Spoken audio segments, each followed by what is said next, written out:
رسول پاک کی یہ شان ہے کہ اللہ نے انہیں نبیوں کا امام بنایا ہے۔ اور ایک جہاد تھا، صحابہ کہتے ہیں واپس آ رہے تھے تو رستے میں رکے، کھانا کھانے کا ارادہ بنا تو ظاہر ہے کھانے ہوٹلوں سے تو ملتے نہیں تھے، پکانے پڑتے تھے، تو کھانے کی تیاری ہونے لگی تو کچھ لوگوں نے کہا کہ ہم گوشت صاف کرتے ہیں،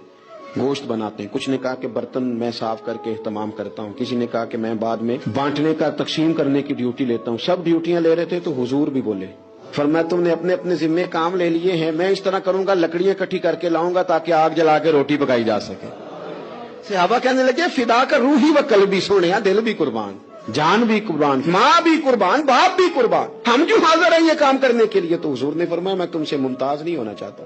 مل جل کے رہنا چاہتا ہوں تمہارے بیچ۔ آپ جب لوگوں کے بیچ وقت گزارتے ہیں تو تبھی تو ان کے دکھ سکھ کا آپ کو پتہ چلتا ہے، اور جب آپ اپنا لیول ہائی کر کے اوپر اٹھ جاتے ہیں تو پھر آپ کو کیسے پتہ چلے گا کہ عام آدمی کس تکلیف میں مبتلا ہے؟